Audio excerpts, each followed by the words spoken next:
બનાસકાંઠાના સાંસદ જ્ઞાનીબેન ઠાકોર જેમણે અનામતના લાભોને લઈ અને એક માંગ કરી છે। ગુજરાતમાં ઓબીસી અનામતના લાભોમાં મોટી અસમાનતા, પીએમ મોદીને પત્ર લખી આ દાવો કર્યો છે બનાસકાંઠાના સાંસદ જ્ઞાનીબેન ઠાકોરે। જ્ઞાનીબેન ઠાકોર અનુસાર ઓબીસીમાં 146 જાતિઓનો સમાવેશ થાય છે અને 27% અનામત મળે છે। જોકે 27% અનામતમાંથી 90%થી વધુ લાભ તો માત્ર 5-10 જાતિઓ જ લઈ લે છે, જ્યારે અન્ય જાતિઓને 1-2% જ લાભ મળે છે।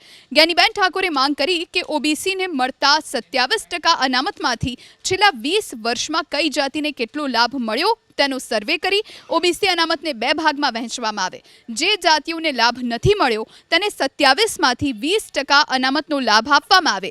જે જાતિઓને વધુ લાભ મળ્યો તેને 60% અનામતનો લાભ આપવામાં આવે।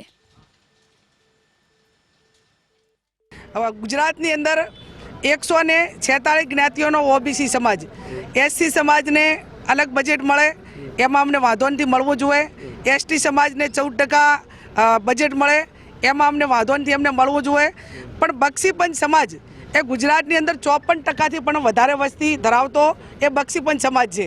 તો ગુજરાત સરકારનું જે બજેટ છે એ કદાચ 55% કે 54% વસ્તીના ધોરણે ના આપો, પણ 27% તો બંધારણીય હક આપેલો છે। એટલે ગુજરાત સરકારનું જે બજેટ છે એ 27% પ્રમાણે ઓબીસી સમાજને આ બજેટની ફાળવણી કરવામાં આવે એ અમારી પહેલા નંબરની માગણી છે। પછી એના આર્થિક વિકાસ નિગમો હોય, શૈક્ષણિક રીતે હોય કે તમામ ક્ષેત્રોની અંદર કુલ મળીને બક્ષીપંચ સમાજને ગુજરાત સરકારનું, કેન્દ્ર સરકારનું જે બજેટ છે એના 27% બજેટ એ બક્ષીપંચ સમાજોને ફાળવવામાં આવે એ અમારી આ માગણી।